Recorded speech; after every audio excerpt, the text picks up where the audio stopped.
Welcome back, my enlightened ones. Welcome back to my channel. It is I, Four Winds Cat. How is everybody tonight?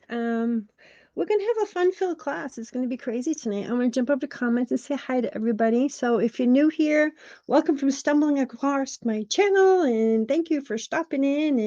And anyway, so we have Adam and Vincent and Angie. Welcome, guys. And we have Chris and Sarah Sinister and anybody else who stumbles along later on. You're just as valuable and just as important. So this is gonna be a fun class tonight. It's going to be crazy. Just to let you know too, I have linked below in the description on my home cleansing bottle live class that I did do with you guys as well. This is kind of a form of that kind of twisted off. I did do automatic writings with angelic beings that told me how to make these home cleansing bottles, but it's kind of a spin-off from these witch bottles, which we're going to be learning about tonight. So that's kind of crazy. Next week's class is Luminary, so we will be doing that one. And I have put up for the 26th, I did put up the class is going to be about jack-o'-lanterns, and we are actually going to carve a jack-o'-lantern together in the class, which Sarah is going to carry over into her live stream. So anyway, so that's going to be a fun class, and we're going to learn about Jack and how the jack-o'-lantern came to be, so that will be fun. So anyway, also too, just to show you, I have a book. Yes, I did my magic to it to make it look like the lovely book from Hocus Pocus, but it is a real spell book. I'm going to pop you guys down here just to have you kind of take a look. All right, so this is actually a real spell book. I might have to put a pen in here. Yeah, probably put a pen in here. Give me a second. Working this out. There we go. And move my stuff. I always got stuff in the way. I'm a collector. All right, so this actually is a real spell book, but this is the Element Encyclopedia of 5,000 Spells. This book was actually published in 2001.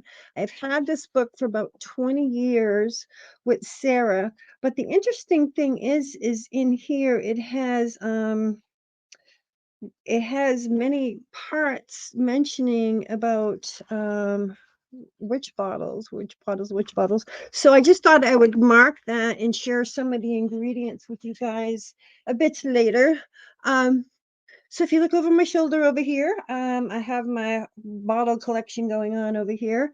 Also, too, just to let you know, I have already set up my sacred circle. I've smudged. I've already called in my guardians and my dragons and everything. So do keep in mind that you may see fairy activity, and the fairy house is actually over here, tucked in behind the bottles. So you may see a little fairy activity. Windows closed, so if you see anything flying around, it shouldn't be flying around.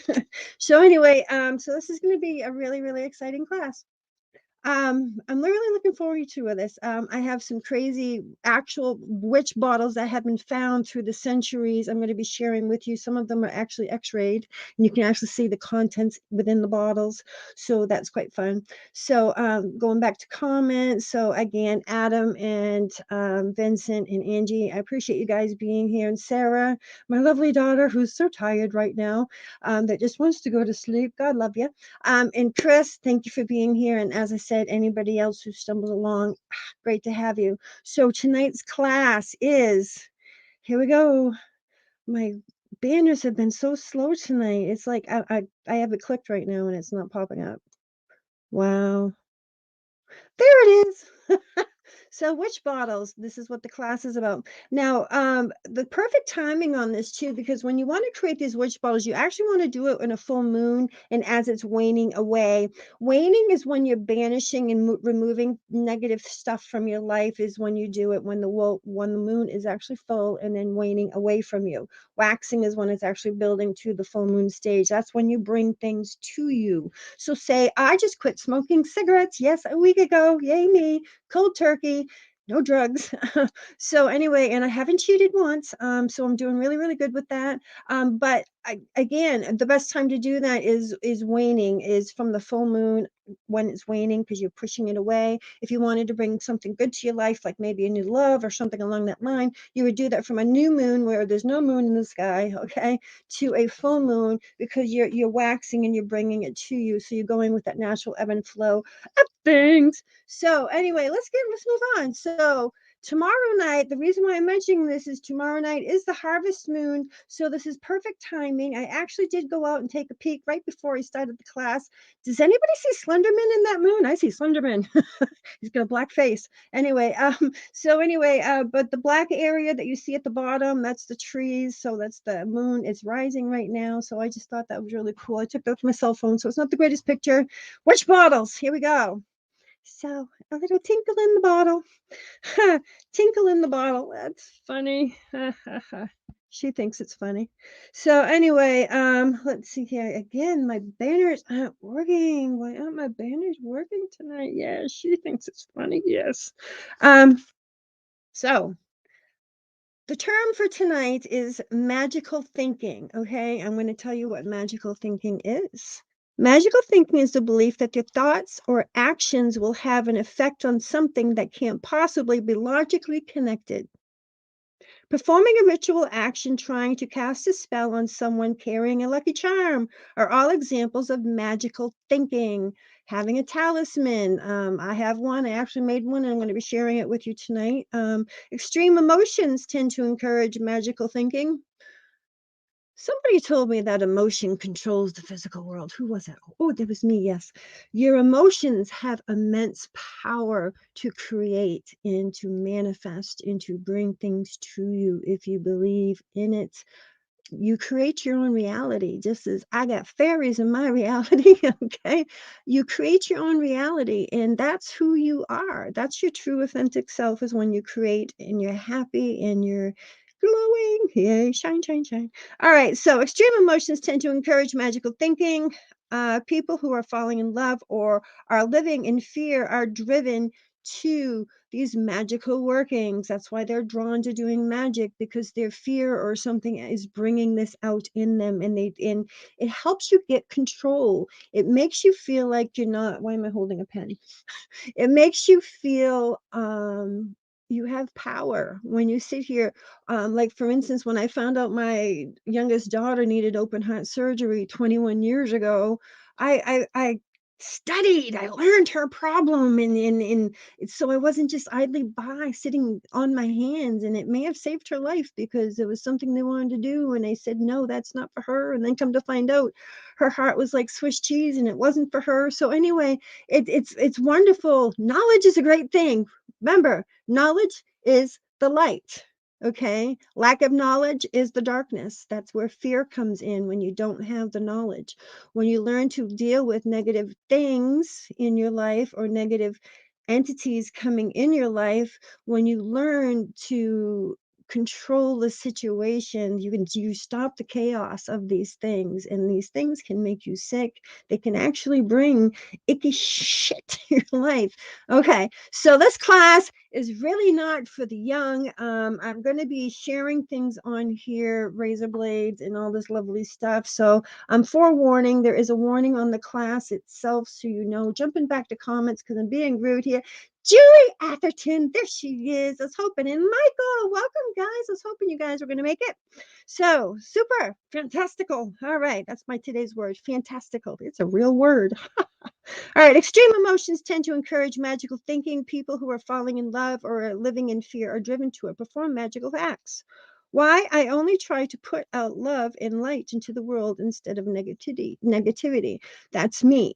People, I know a lot of people out there. I've helped a lot of people that have had negative stuff, juju and bad entities and all these curses and everything placed upon their family, and it's a ripple effect. It's like dropping a pebble in the, it doesn't affect that one person. It goes through the lineage, and it can really screw things up. This fear of these heavy emotions drive people into using magic, and why it is so appealing to people living in past eras. All right, particularly in the medieval era. Can you think back then in the medieval times when um I mean, you get a cut, you die from a cut, you know? So that fear was very rampant, in the plague and all these lovely things going on. So you had people didn't live very long. You know, you stub a toe and it could do you in, not to mention battles and everything else that was going on back then. But it's just crazy because the fear, it just takes you over. It encourages people to try and influence their fates with magic. That's why people go to Sears and want to have tarot card readings and so forth. This worked in tandem with the official religion of the church. Yes, we're going into the church tonight. So say your prayers. Yay. All right.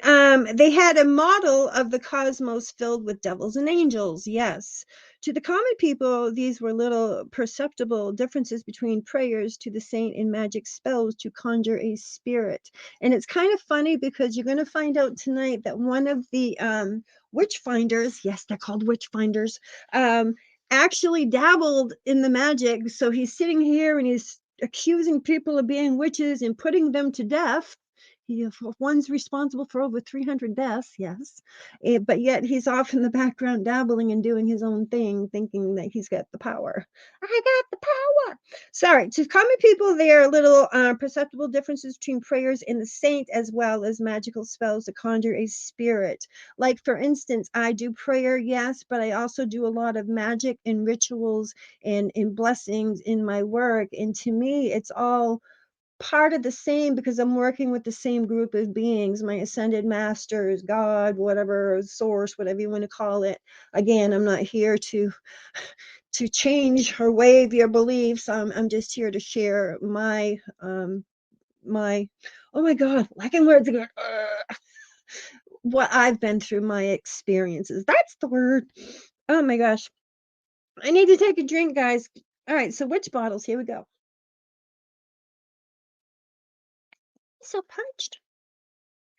Witch bottles are probably used not by witches. Yes. No, not by the witches. All right, so, haha. I'm going to leave this up for a second. Witch bottles were probably used not by witches, but to protect them, but to be protected against the witches. According to folklorist Ralph Merrifield, the supposed victim of witchcraft would put some of his urine, yes, urine, pee, tinkle, tinkle, in the bottle with pins and needles and bury it, believing that it would inflict an acute pain on the witch if she should come near, who would be unable to pass the water until the spell had been removed. And what this means by pass water is he's putting a witch bottle, he's taking a bottle, I put my pee in it, yes, my pee's in here, and putting his magic herbs in, which we're going to be doing tonight together. And he's put the intent out there for what it means by the witch not being able to pass water. You ever had a really bad bladder or kidney infection to the point where you got that urge to want to go and urinate all the time, but it's squeezed off and you can't do it? That's what they're talking about. So they put a spell on the witch where she cannot urinate and pass water, because eventually you can die from this, until she actually removes the curse. And we're going to explain how this is actually done. Belief in the witches in Europe reached its height in the witch craze in 1450 in the 1700s. So if we go over here, the witch acts, the first act was 1542. King Henry VIII affirmed that witches were to be tried and punished. Witchcraft Act passed by the Queen of Scotland in 1563. Dun, dun, dun, dun, here we go. So the witch bottles, aha. The craze from 1450 to 1700, a religious and moral panic that killed perhaps 100,000 people. I'm going to say that again. This act killed over 100,000 people. The fear, the craziness that took over, it killed 100,000 people. That's insane. The witchcraft via official execution, torture, and illegal lynching. Just the fear. They would just string it up from the highest tree. Woman, would you weep for me? All right. In England, the process was controlled by the courts, with witches usually do not always women accused of maleficium. That's tonight's word, maleficium, which means hexing, putting a curse to harm someone by death or using magical spells to do so. People tried for witchcraft in England. They were tried. About 2/3 of them were acquitted. This supposedly leniency of the law led to popular demands on the protection from witches. Spellbound includes exhibits on self-styled witchfinder General Matthew Hopkins. Has him here. Here he is. This is the man that is held responsible for over 300 deaths. Yes. But yet he was in the background doing his own conjuring. Yes, sir. That's not good. So the witchfinder, according to one legend, Cunning Merle, which is another witchfinder, the famous witchfinder in Hadley in Essex, met his death in this way as recently as 1860 through the agency in which bottle contained the hair of a donkey, which he had bewitched in an unfortunate lapse from the white magic which he normally professed to practice. See, practicing his own white magic. An even more recent example of this belief may be quoted from an adjoining county. It is reported that in the newspaper from 1903 that the customer of the barber shop in Bishop's Stratford asked that a clipping of his hair from a nape of the neck should be saved, as he wanted to put it in a bottle with nail parings, water, and some other ingredients. He intended to put the bottle on his fire at night so that it would burst as close to midnight as possible in order to bring sickness to an enemy who had injured him. No doubt by witchcraft, although this is not explicitly stated. The difficulty not accompanied by danger of bursting a bottle by heat made the slower but less alarming method of using the witch bottle. So what they would do is they would put a curse on somebody, and you can remove a curse on somebody by doing this as well. Say if somebody, and this is another story I will be sharing with you, say if somebody put a curse on you, you can put your things and your implements. Hello, hi, sweetheart. Hi. You put your implements in the bottle itself, and then you put it on the fire. The bottle's always glass, okay, but you can do an exception of plastic ones, and we will talk about that as well. So the he would put it on the fire and try to get it to boil, the contents to boil. Of course, your urine is always 100% usually in there. I'm not putting urine in my bottles tonight, but I will be putting something personal in them, and I usually don't do that, but I will be explaining why I will be doing that tonight. So anyway, so Matthew Hopkins, so the bottle would burst as close to midnight as possible, and when it bursts, supposedly it kills the hex, or it can actually kill the person that put the hex on you. What I call return to sender spell. But my stuff, I use mirrors. I don't use witch bottles to do that. So return to sender spells are really good. So in the English Civil War, I do have a bottle to show you. Let's see here. The Civil War bottle. It has a lot of bottles here. Oh, here it is. So the Civil War bottle. Okay, so this one was found. In 3 years, it caused about 300 women. Oh, sorry, I'm jumping ahead. So back to this dingling here. Mr. Dingling, my witch finder, here he is. Okay, so back to Matthew Hopkins. All right, English Civil War. In 3 years, he caused 300 women to be hanged for witchcraft. Other people turned to counter magic, to talismans or charms to guard them against hostile spells like the witch bottles. So, yeah, nice guy. People certainly believed in hostile magic even after the worst in the 17th century witch panic had died away. William Beersley Landlady. Oh, listen to this one. This one's really crazy. I actually have a witch bottle here that they say that the witch is actually trapped inside the bottle, and the bottle has never been opened. So that's kind of cool. So I'm going to be showing you that one. And some of these, you're going to see some of the crazy contents that are in these bottles. So 1681, William Beerley's landlady was cursed. Oh, excuse me. She was cured from a spell put on her. She was haunted by visions of a bird flapping in her face. Every night she would go to sleep, and the second she fell asleep, she'd get that bird flapping in her face. And so she peed in a bottle containing pins, nails, and needles, corked it, and buried it. This is another way to deal with the witch bottles, burying it. Mine are going to be decorative, and you can actually, in the olden days, in fact, in the days of the Victorian times, they actually used to give witch bottles as housewarming presents. Yay, here you go. Why not? Hey, we're doing a seance. Let's hear. How about witch bottle? All right. So she started to get better and found out that the man in a nearby town had suddenly died around the time that her bottle burst in the fire, and everyone assumed that he had been the witch that had cursed her in the first place. So again, that return to sender, it goes back full force. Kaboom. We're not doing that with these witch bottles. These witch bottles are to prevent negative things from crossing the barrier and coming into your house. That's basically what these witch bottles will do. They will absorb negativity and they will trap things. So that is something interesting there.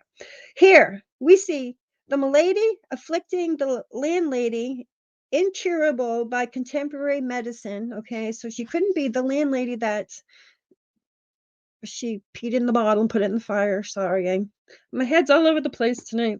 All right, incurable contemporary medicine. She couldn't be cured, so she decided psychologically, let's give this a try.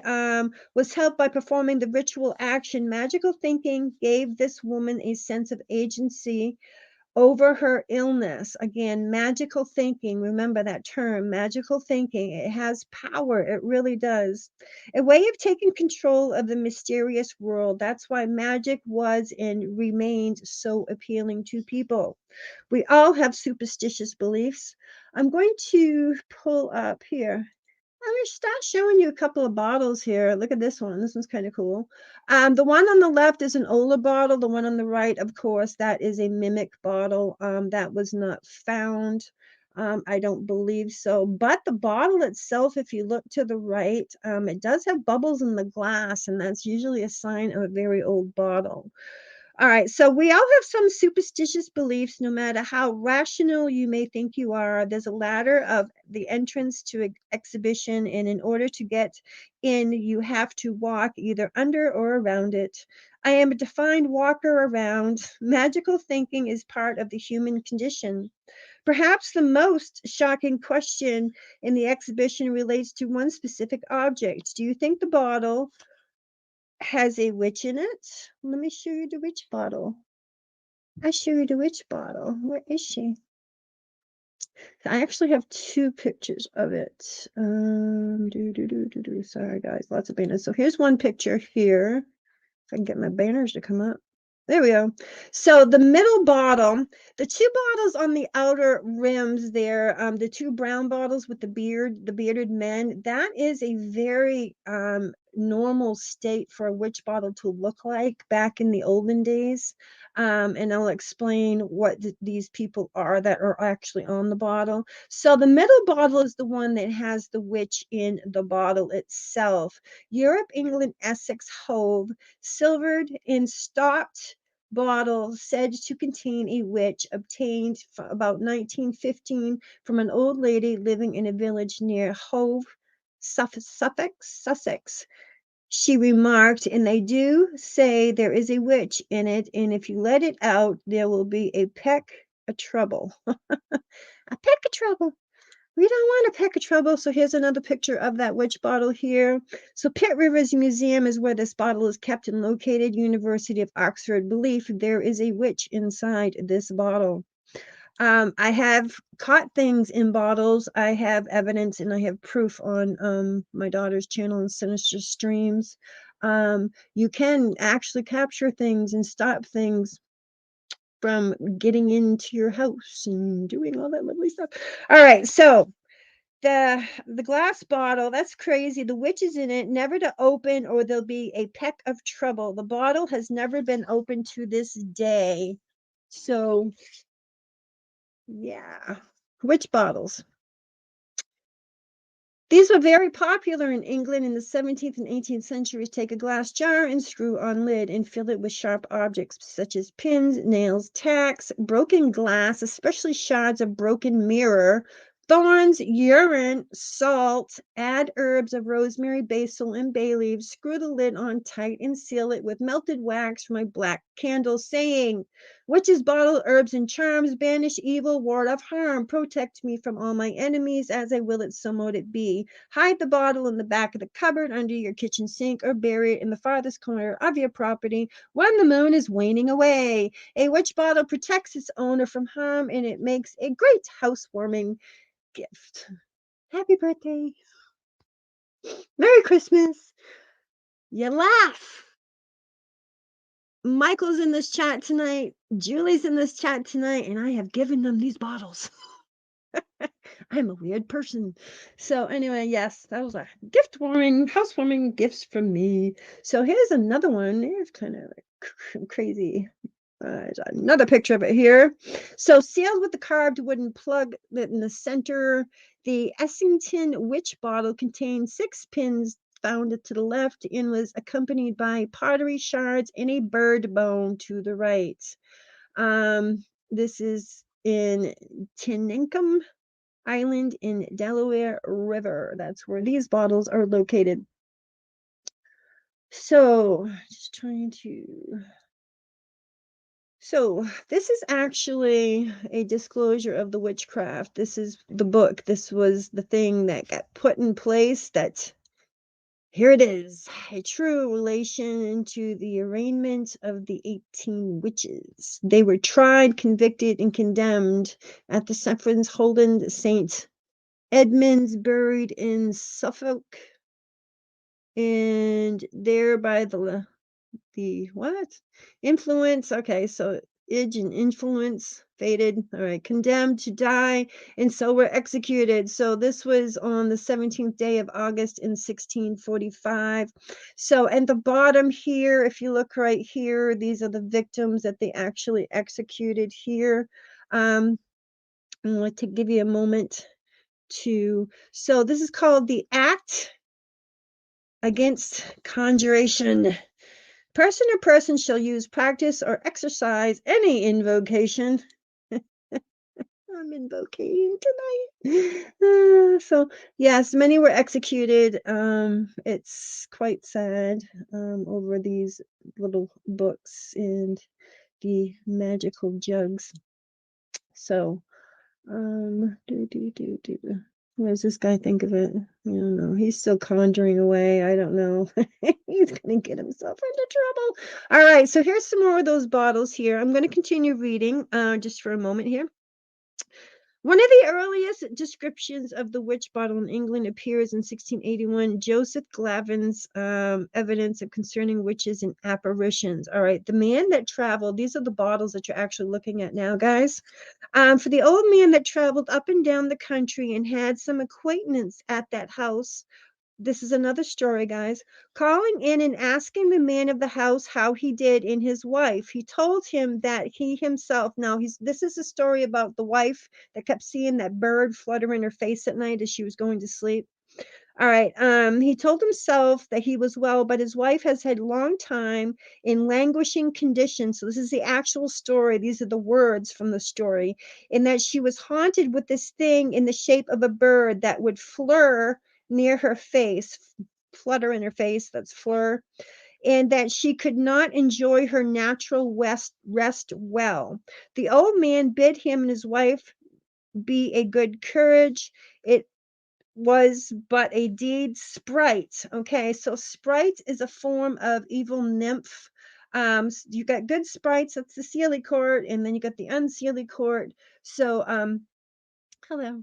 So the sprite is what he's referring to here is an imp. That's the thing with the little horns.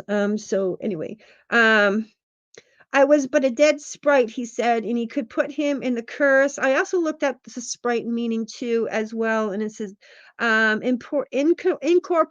incorporeal being. So that's a being that does not have a physical body. That's what incorporeal means. Can't say the damn word, but that's what it means. Or apparition, or even goblin.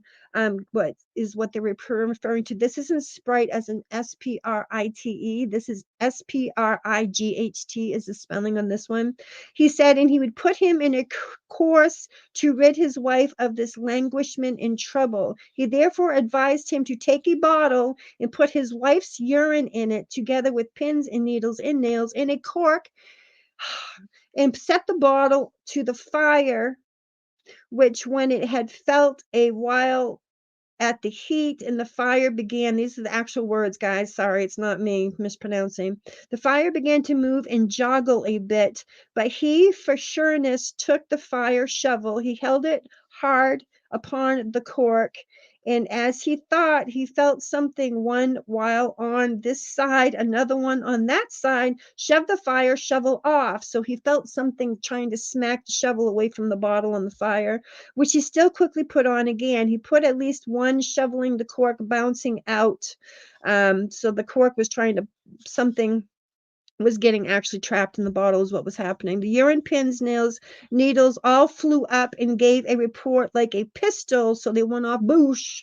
They shot out of the shrapnel, and his wife continued in the same trouble and languishment still. Not long after, the old man came to the house again and inquired that the man how his wife was doing, who also answered as ill as ever, if not worse. He asked if he had followed his direction. Yes, he said the man, in the event as in above. He said, ha, quoth, he said, it seems It was too nimble for you, but now I will put you in a way that will make the business sure. So now he's telling him a sure way to get rid of this thing. Take your wife's urine as before and cork it in the bottle with nails, pins, and needles and bury it in the earth. Safer than the damn fire. And that will do the feat. The man did accordingly, and his wife began to mend sensibly and competent, and over competent time was finally well recovered and free from her lament and her outcry. Um, they said that this is interesting. His wife began to mend sensibly and in competent time was finally well recovered, but there came a woman from a town some miles off near their house with an outcry that her husband had been killed. They asked her what she meant, and she thought her distracted, telling her that knew neither her or her husband. So this woman didn't know her husband or this woman, but you have killed my husband. He told me so on his deathbed, but at least they understood by her that her husband was a wizard. So this man, for some reason, put a curse on this woman, even though she didn't know him. Somehow he was jealous or something stupid. Back then, they do fly curses everywhere. Um, there's no TV much there.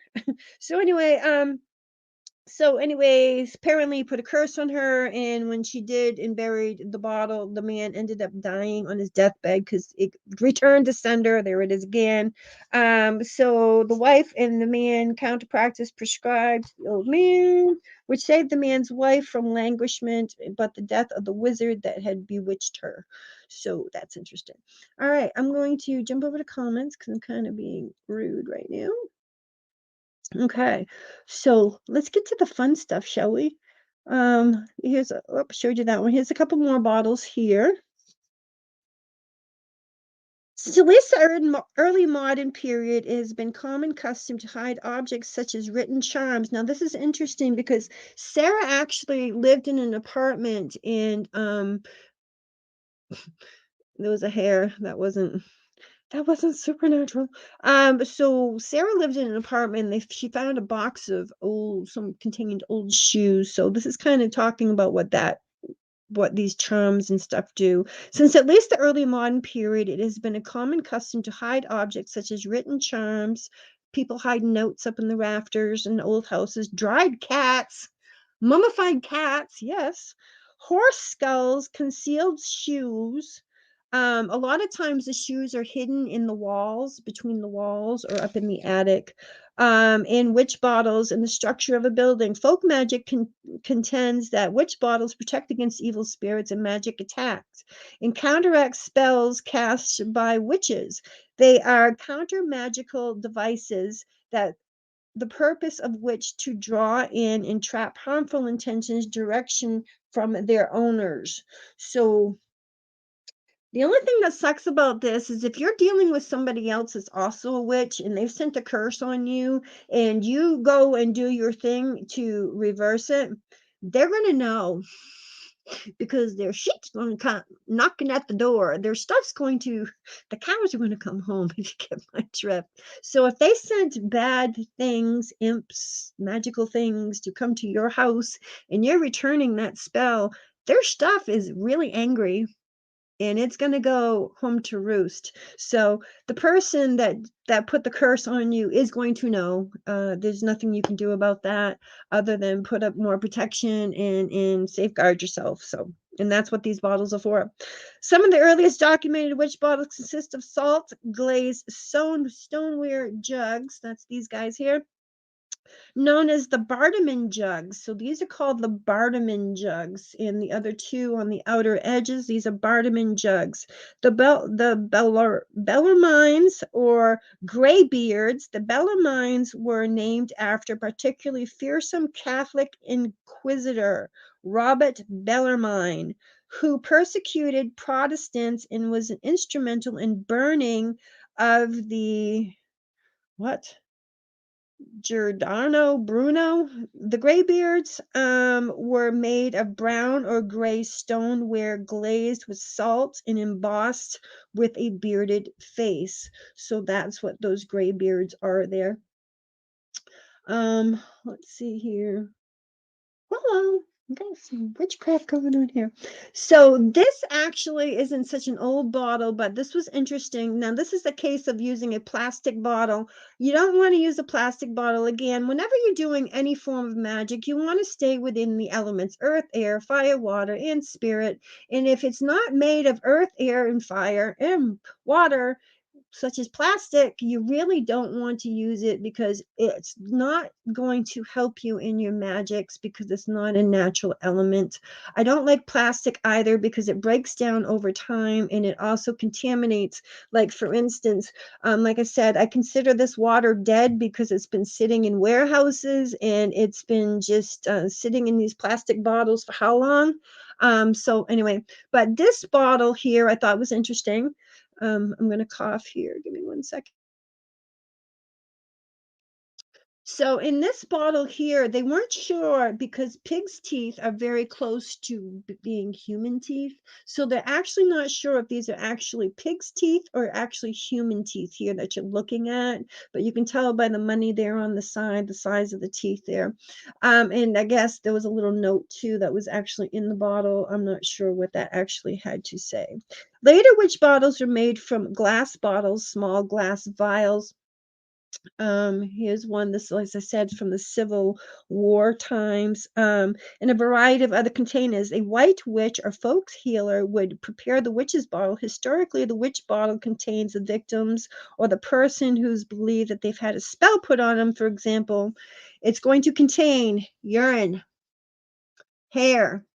The best thing to put in it, believe it or not, is menstrual blood. Yes, menstrual blood. It's very powerful because it's fertile. It stands for the power of birth and rebirth and death and everything else. And it's very, very powerful. Hair, nail clippings, red thread. We will be talking about the red thread and the significance of it because it's funny because when I did an automatic writing and Archangel Michael told me how to make these negative bottles. I used to call them demon bottles, but anyway, people don't like the D word. So these home cleansing bottles, yes, that's what they are. He told me to use red thread, and I wanted to know the significance of it, so I went deeper into it for this class. So I will be divulging what the red thread stands for. Um, Red thread from sprite traps. Red thread from sprite traps. Later, witch bottles were filled with rosemary, needles and pins, red wine. Yes, you can actually substitute when they say, like, for instance, when they say something, hello. When they say like you need to put your blood or something into the bottle, personally, I don't like to put my own personal things in there because I'm going to tell you why. You're creating a contract. Anytime you give your hair, anytime you give your blood, anytime you give your nail clippings, the only time that I create this contract is usually when I make healing puppets, such as we did it with my mom in the class, and is for healing and so forth. I never do anything. I've never done anything to harm anybody. That's just who I am. I've never wanted to cross that line, and I never did in the 30 years that I've been practicing. So, yay me. So, but you can substitute the blood and use red wine for it. Again, you can substitute. Again, it's intent. Remember this, intent is the magic here, okay?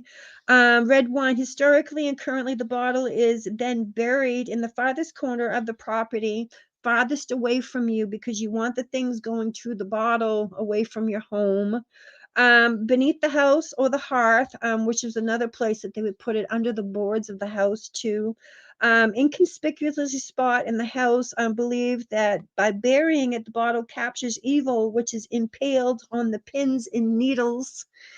Thorns is another great thing that I put in my bottles. I had no intention of putting blood in my bottle tonight, but I'm going to tell you, I got pricked with these damn thorns, and I guarantee there's some of my DNA in there somewhere. All right, drowned by the wine or sent away by the rosemary. So the bottle captures evil, which is impaled on the pins and needles, drowned by the wine, and sent away by the rosemary. Now, I'm putting mirror in mine tonight, and I do a lot of return to sender spells by using mirrors. And what I mean by that, if somebody I know has, I can feel them, I can feel which way the direction's coming in. And if I go to sleep, I can actually have a vision of the person that's actually sending bad juju to me. So what I'll do is I'll take a mirror and I will charm the mirror, not look at the mirror with the reflection facing away from me, and I will charm the mirror and do a return to sender spell. And I churn all that crap that they're sending to me and I send it back to them. So that's how I deal with things. But so the mirror, the broken parts of the mirror that we're actually going to be putting in these witch bottles tonight, I believe that that does the return to sender as well. It's mirrors are portals, they're gateways. They send things away. Bye bye. Also too, we're putting red string. Red string is for binding. If you have any knowledge in witchcraft and want to bind somebody, you always use red string with the binding. So that's very important there. So who do we have here? Okay, here's another one here. This is a very, very old bottle. The remains of witch bottle from White Oak site. I don't know the year of this. My apologies, but I just thought it was a cool picture. Here's another picture of iron. Iron has very good power, and I'm going to explain that to you as well. If you think about it, your old jail cells and the haunting in the old jail cells is not just because of the bars are made of iron. There's reverb that goes through the floor and the cements of these cells as well, and they're all made of iron. So this is how actually some souls get trapped in old jail places, is because the iron is actually holding them there and they are in a low frequency, so it's hard for them to cross the barrier. Here's another bottle. This is x-rayed here. So the liquid in the bottle would be either water, urine, or something. Could be wine, red wine. That's a great thing. So, but you can see that there's pins in here and a couple other things going on in there. So the ingredients: tough as nails, sharp as a thorn, is spelled to help protect you from the physical and emotional harm. I'm not doing this one. I'm creating my own witch bottle tonight, but I just wanted to share this one with you, just to give you some idea of the contents that you can put into it. Storm water. I use thunder water. I wait for a good thunderstorm to blow through, and I put a bowl out, a glass bowl usually, and I capture the water of it thundering and lightning. It has negative ions in it, and it just adds an extra punch and power to any of your spells. So that's what that storm water is, a form of thunder water. Rose thorns, there they are. Nails, again, herbs of protection against strafe. Black pepper, ginger, basil, and oregano, they have there. A jar. So add protective herbs to the jar, add storm water about halfway up the jar. While you add it, say, strong as lightning, thunder, and rain, all attempts to harm me will be in vain. If you can't say the spell out loud, write it down on a piece of paper and add it into the jar. Add the thorns and nails into the jar and say, tough as nails, sharp as thorns, through the spell, new strength will be born. If you can't say the spell out loud, write it down on a piece of paper and shove it in the damn jar. Put it in the bottle. Oh, that one's pretty. All right. Sometimes seawater or earth are used instead in the water. Excuse me, in the bottles. Other types of witch bottles may contain sandstone, knotted threads, feathers, shells, herbs, flowers, salt, vinegar. There's some in the book there that actually call for vinegar too. This one's pretty. Oh, is it pretty? This would be a luck spell. This would be a great jar. I actually did one. It's over there. Vinegar, they do call for vinegar. Vinegar is very acidic, but vinegar is apple. Seeds of an apple is massive protection, as well as the apple itself, because it's love. And I always put love into my spells because love never harms. Love is always good. Another variation is disposal of the bottle. Some witch bottles were thrown into a fire and waited for them to explode. Not good, because if you're putting nails and all these lovely sharp implements in there, when it blows, it's like a shotgun. You're going to shrapnel. Watch out for flak. You know what I'm saying? Not a good idea, unless maybe you're outside and you're standing very, very far away from the fire. Even then, I still wouldn't recommend doing it. So the spell has been broken when the bottle explodes. The witch bottle was believed to be active as long as the bottle remains hidden and unbroken. Another reason why I keep them usually in my house is so I can actually go up to it periodically and I shake it. It kind of wakes the spell and it puts my intent back into the bottle again and it kind of renews the bottle a little bit. So once a month, I like to know where that bottle is. The bottle I'm making tonight, I actually made one for my friend Tina, which I'll be showing to you in a second. But the one I made that I will be making for tonight is going to go between that space between the old apartment and our home here of the main house that we're actually in because the new people that are going to move in eventually, I just want everything copacetic. Can't we live together? Dogs and cats living together. All right. So another thing is too is if you plan on burying it, and if you live in the state of Maine or any place where it gets pretty nasty in the wintertime, bury it below the frost level. So you want to at least go down 6 inches down into the dirt and get below that frost level because the frost, the ground heaves and goes up, and in that can actually play and wear and tear and snap that bottle. So just something to consider there. Um, so what do you say we get making some bottles here, people? All right, I can go on and on and on some more, but let me see. Oh, another thing that's cool to do too is go online and the labels I'm used on these bottles tonight are actually on. I got them online pretty easy. You just get them down to the size that you want to actually have. So this witch bottle is kind of what we're going to be playing off of tonight here. Add rosemary, sea salt, pointy objects into a jar while reciting your enchantment. Fill the jar with vinegar. See, this one calls for vinegar. I'm not using vinegar. I'm using holy water. And seal with the lid and wax drippings from the lid black candle. Bury the jar on the edge of your property. The pointy objects and pale evil with vinegar drowns it. Same thing as the wine and the urine, excuse me, and salt with rosemary forces it to leave you alone. So this is the what we're going to be reciting tonight. Witch's bottle in these chimes, banish evil, ward off harm, protect me from my enemies, as I will it, so mote it be. So this is what we're going to actually be reciting tonight as we do it. This calls for a black candle, vinegar, pointy objects, rosemary, and salt. I'm not using a black candle tonight, guys. I'm actually lighting a white candle right now because white is for purity, and this is where my focus wants to be, is to be it pure. I don't want to get caught up in the negative part of it. So to me, this is bringing in positivity. Positivity. Wow, can't talk tonight. Never can talk. Never can talk. Oh, hey Shane, welcome, my friend. Good to have you. I just wanted to peek over real quick there. So the ingredients is something else going over here. Is some more ingredients here. Black salt absorbs and drives out negative energy. Blue vervain protects from evil, clears energy. Cedar drives out negative energy, welcomes helpful spirits. Rosemary wards off negative energy, raises vibrations. Juniper berries keeps unkind energies away and protects you from accidents and theft. Just to go over, there was something coming down here just as I put that banner up. So I just want to go over a few things and then we're going to start rocking and rolling here, guys.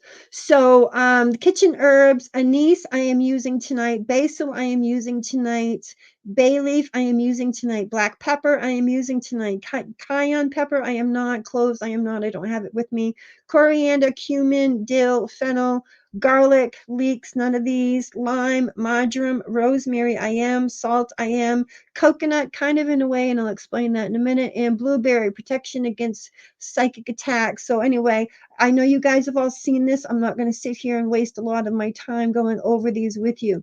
Now, I thought this was interesting. Now let's talk about, if I can get this to hide here. Let's talk about the red thread for a second, okay? Binding with red thread, because I wouldn't be binding tonight. I'm binding evil with red twine or thread. Okay, this is what I'm actually going to be saying as I bind it. Sickness do one needs you to say, I command you to go away. By these knots, I say, depart and leave me in better heart, or the other person, if this is for another person, and let it be done, and may it harm none. So, I did look this up, and I'm not a Bible thumper and I'm not about throwing things at you, but I just thought this was interesting because they chimed in and they told me to go look it up. So I did, and this is what I came up with.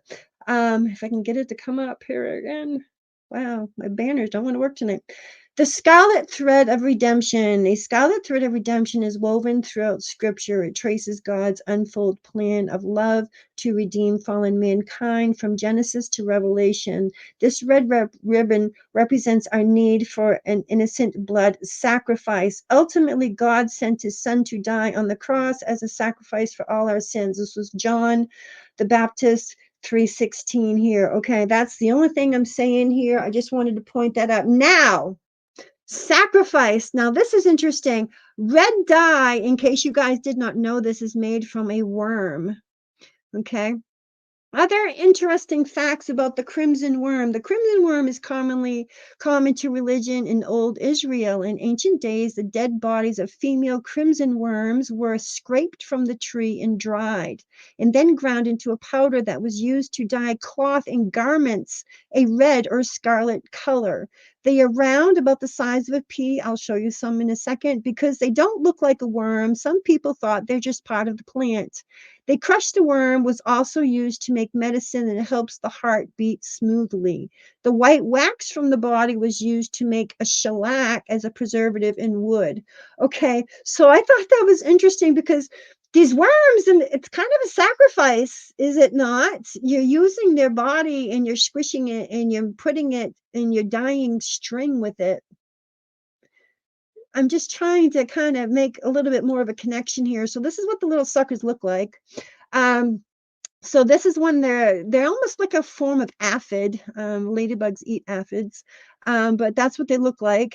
Here they are, dead on the tree and dried. Now, if you break their bodies apart, you can actually see the red dye powder that's inside of them. So that's quite interesting. So anyway, that's what I just wanted to share about the belief.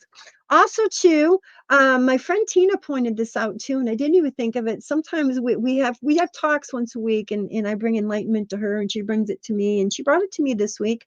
If you think about your chakras, your chakra, the lowest one on the frequency scale would be your root chakra, and that's the color red, which means that's a very, and again, if you want to look at it as frequencies too, frequencies, very low frequency.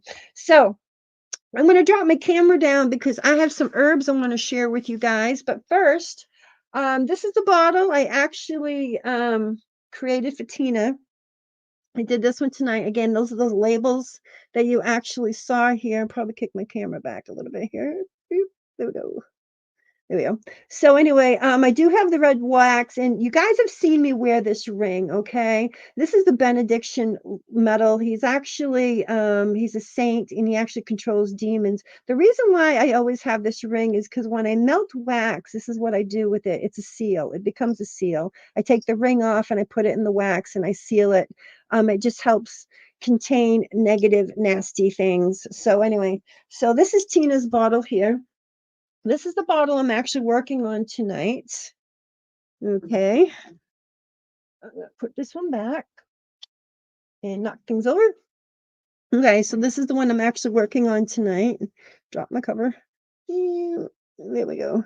So I got my poison. Do not open here. I like sparkles. I put sparkles. This is actually an old milk jug that I had, and I actually, in fact, the bottom. I didn't even paint the bottom of it, so you can see the contents once I start dumping things in there. So this is the bottle I'm going to be working with. So I'm going to set this on my desk for now.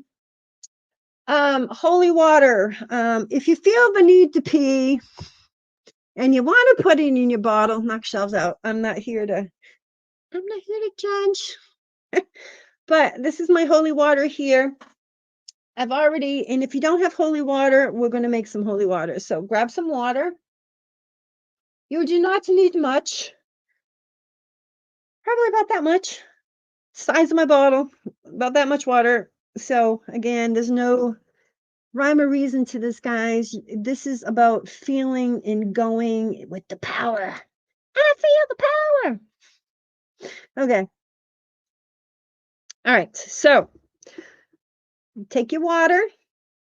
I bless and consecrate this water in the name of Lord Jesus Christ. That's who I use, so that's who I'm going to say. But you can say, I bless and consecrate this water in the name of love and light. May it bless and enhance and consecrate all that it touches as my words are spoken, so it shall be done. Bring it into the here and now, okay? In the Father, Son, Holy Ghost, Father, Son, Holy Spirit, Father, Son, Holy Ghost. I always do it 3 times. I am dumping it in the bottle. Okay, so now I have holy water in my bottle. Okay. Get rid of that one. Okay. So I have a plate of herbs here. I'm going to go over some of them with you. If I drop my camera down, probably be easier. I need my pen. Give me my pen back. That's why I had the pen in my hand. Hang on, guys. Okay. I'm going to pull this over here. Eep. Okay. So I got my list over here. All right. So first thing on my list is going to be cinnamon. I'm opening things up over here. Go away. It's going to be cinnamon. Now, I actually dried some apples and they've actually gone wet again because, like I said, apple seeds is really, really great protection. So, dropping that in my bottle. Okay, so cinnamon is great. Apple is love. So guess what? That's going in my bottle. Mint. I grew mint in my garden. Mint is wonderful, wonderful protection here. So if I can pull it off. Okay, maybe not. All right, we're gonna just shove the whole damn thing in there. There we go. Ha ha ha. All right, pine. Pine is really, really excellent, excellent protection. So I'm dumping actually pine into mine here. If you look on my leaves here, I have lavender. Lavender is protection as well as love. So yeah, see if I can do this without not getting it everywhere. Hang on. Cheap. Yay. That's why I set it on the leaves so I can use the leaves. It's easier. Don't get it everywhere. Okay. So let's see, a black pepper. I do have black pepper here. There's my black pepper. I separated it. I don't want to sneeze, so we're gonna put black pepper in here. Also too, underneath the black pepper, I also do have some salt that's also in there as well. We're going to bless and consecrate everything after we're done with this too, guys. So don't, no worries there. Okay. So cinnamon is associated with the departed. It also makes an excellent protection herb. Black pepper is spirituality, is associated with protection, is often used in rituals and spells to ward off evil spirits and negative energy. So that's why we put that in there. Pine, I actually have pine needles here as well. Get back on the plate. I do have pine needles here. There's some pine needles here. I'm going to drop those in there as well. The pine dispels nightmares and negative spirits. So that's really cool there. Bye-bye. Lavender that I already put in the bottle is peace and calmness and love and protection, promotes peace. Black lava salt. Now, I have some black lava salts here. I actually get mine from Hawaii. You can buy it on Amazon. But you didn't know this, but some of that's not all salt that's actually in there. That's actually charred coconut shells that helps to make the black salt. So again, like I said, we do have coconut in here as well. So this is the coconut in here as well. That's actually in the salts. There's the black salt going in there. I like black salt because black salt is exorcism salt, and that's why you see usually my holy water is black. Carnation. I got a lovely carnation here, a whole carnation going in the bottle. Magic protection of many ancients, and for a long time has been considered a protective magical plant. Apple, as I said, was loved to include the seeds in protection. The bitter seeds of an apple make excellent additions to mojo bags, spells, amulets of protection. Rosemary, I do have pieces of rosemary in here. I actually do have a whole rosemary stem in here. Yeah, this is rosemary here. This is a plant I actually grew over this summer. So we're dumping that in the bottle as well. So there goes my rosemary. As I said, white sage is cleansing, purifying. Native Americans use it for cleansing lands as well as rituals and blessings. So star anise. I love these. They smell like black licorice if you're not familiar with star anise. So we're putting a star anise in there as well. The star anise is for psychic ability, communing with spirits, has protective and purifying properties, creating a shield against negative energies and evil spells. So I think I have two of those in here. Yeah, here's another one. There's another star anise there too. So I'm dropping those in there. Okay, these are the suckers that my blood is probably on. Anything with thorns. See if I can get this to focus there. You can see the thorn on that sucker. It's gotten me a couple of times. So that's actually from a raspberry bush. Even the leaves itself are picky. So I'm putting the raspberry leaves in the bottle as well. Rose, I always put rose in everything, whether it's banishment, exorcism, I don't care what it is. Rose always goes in with my stuff because rose is love. Rose is also my plant as well. These little choke cherry red things there that are growing on my honeysuckle bush now that have just matured. I'm actually putting them in there as well because they're red. Red brings in negative things, red things negatives are drawn to red things again. There's more pine going in there. I'm putting an oak leaf in there because the mighty oak, you've heard of that. This is giving power and strength to my spell here that's going on. We're going to get over to the fun stuff in a second. I just want to get all my herbs in the bottle here. Again, just so you know, less is more. You don't have to fill the whole bottle up with herbs. As far as I'm concerned, I got enough herbs in the bottle right now, so we are good. Other than I'm going to throw that stem in there. Okay, so I'm taking my herbs away. All right, so other interesting things that we're going to be putting into our bottle. I got some crazy stuff here, including human hair. Yes, it's my hair. And the reason why I am doing this, and I'm going to pop you guys back up for a second because I normally don't add my own DNA to anything. In fact, you can ask my friend Mike. I was just talking to him about it just 2 days ago. I don't put my blood. I don't put maybe urine. But it's one thing if you're outside and you gotta take a leak. I bless this ground. Just kidding. But anyway, you see what I'm saying. I don't like to put my personal belongings actually into a spell or a jar because it's making a beeline, a direction straight for you. But in this case, I'm going to, we had a stalker that was kind of after us, and I feel that he's been doing some mojo work. So this is the reason why I'm actually putting some of my human hair in here. That is cat's hair in the bottle. Okay, so interesting things to put into the bottle. Razor blades. Yes. Watch it. Boo-boos. Okay. Again, razor blades, wonderful things.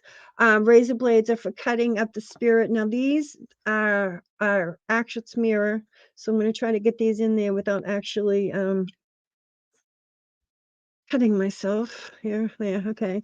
So I get the mirror in there. So that's done. Pins. Little tiny pins. Let's see here. Here's a pin. Bye bye. And now I'm going to bless and consecrate this all, but remember, we've already blessed the water in the bottle. So the water is already blessing and consecrating everything that I'm actually dumping into the bottle right now. I'm going to do four winds, 4 pins. That's 4 pins. So here comes my fun stuff. All right. Another thing that's wonderful. I like dragon's blood. Dragon's blood is made from sandalwood.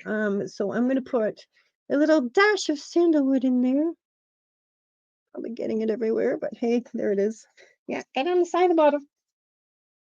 All right, so we have the sandalwood in there. There we go, and on the side of the bottle. Okay, so another thing that I have to put in there. This is kind of crazy stuff here, guys. If I can find out what I did with this. Oh, yeah, here we go. All right, so I got graveyard dirt here. So, and some salt here. So, graveyard dirt is a powerful symbolic tool used to aid in alchemy in rituals and represents a sacred element of the earth. Okay, this adds fertility to your spell, but this is blessed. That's the whole idea of graveyard dirt. Remember, graveyard dirt is adjacent to the church. At a cemetery, the ground is buried, and the ground is sacred. Now, at a cemetery, it is just a regular place to put the bodies. The ground is not blessed. Graveyard, blessed. Cemetery, not blessed. That's the difference between the dirt. So anyway, it's usually they use this for necromancy. Necromancy is talking or working with the dead, raising the dead, so forth and so on. But you know what? I'm putting it in here. There it goes. I'm putting the whole bottle in there. Did you see that? I'm also putting white salt in here as well. So these things are going to keep aiding and working on my spell. Now, the other thing I'm going to be putting in here, copper. Copper is wonderful because copper is a wonderful conductor of electricity. So why not add copper to there? Now, this is where my binding's going to come in. I have my iron nail here that actually you can see it's a really old one from the house. It's square. You can actually see this is a nail from the 1800s here, guys, that I actually found in the house. Another thing I'm going to add is a key. To me, key is unlocking and opening doors and releasing things, unlocking a cage maybe. Like I said, I have somebody that I feel has been doing bad juju on me, so that's why my hair is in the bottle, is I'm returning to sender right now. This is my candle for actually burning the top and sealing the top of it. Another thing I'm adding, believe it or not, is a chain. Why not add a chain? Chain is for binding things. I'm binding the energy that's coming to me and that's trying to cause me harm. So I'm putting chain into that jar. Another thing I'm going to put in there is this little piece of amethyst. It's not purple anymore. I've had it for so long, but it's still a little magical. And I like the little puppy, and it's going to help aid what's going on in the jar. Okay. Am I going too fast? Am I talking too much? Okay. So again, nails, anything with sharp, pointy edges. So we're going to add, I don't have to add the whole thing. So add just a few nails here. I think that's plenty. I'm going to drop a couple. Yep. There we go. All right. So there goes my nails. Let's see else. I think, have I got it all? I think I've got it all. Raspberry thorns that I put in here can be used to protect against wayward spirits and souls. The branches can be hung on doors and windows to reinforce protection. Rose also cuts cords or of the server ties with thorns, flower, as well as protection. So what I'm going to do is, and this is my thing on the red string here, because I want to read this to you before I actually do this right here. So I'm going to put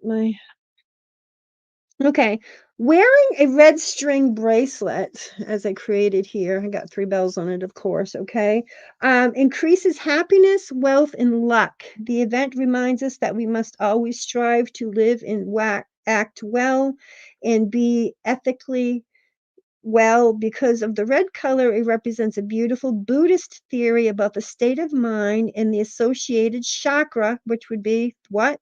The lower chakra. The red string bracelet protects a newborn's head from bad luck and evil.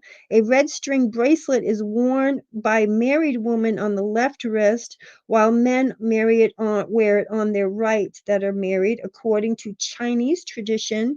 The red string is a symbol of fate that is thought to bind a soul family together and people who will marry in the future. The string is also known as the talisman and protects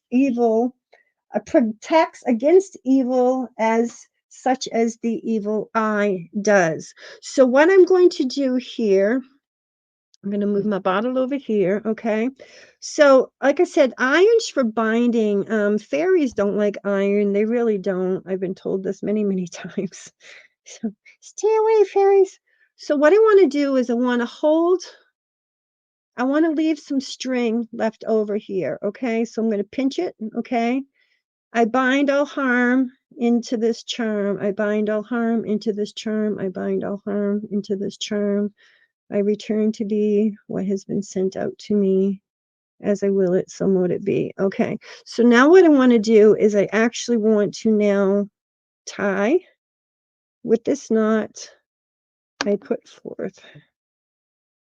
I return all. It's not love and light. With this knot I bind thee.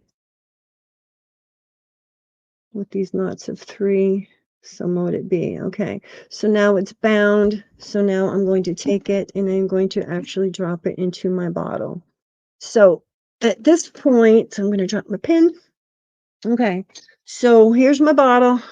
So my bottle's basically ready to go. Don't know what I did with my cover. Had it. Oh, there it is. Haha, I got my cover. Now, in this case, this is just a pop-on cover.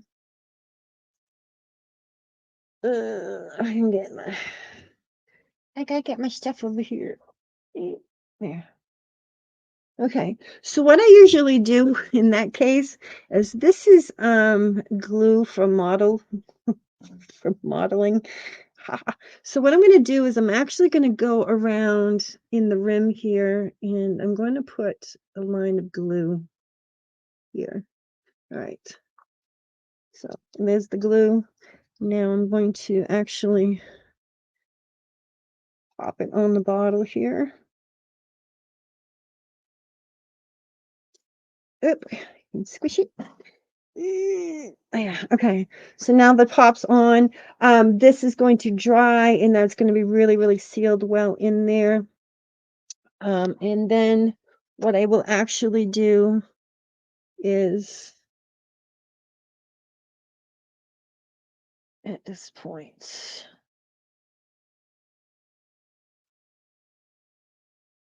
Damn, I need my pen. Hang on. I need my pen. Where's my pen? Where's my pen? Hang on. I got things burning over here. Okay. So, yeah, I went up. All right. So,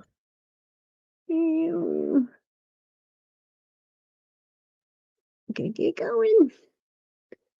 I don't know. It's kind of stumpy. Kind of at the end of my rope here. Get up there.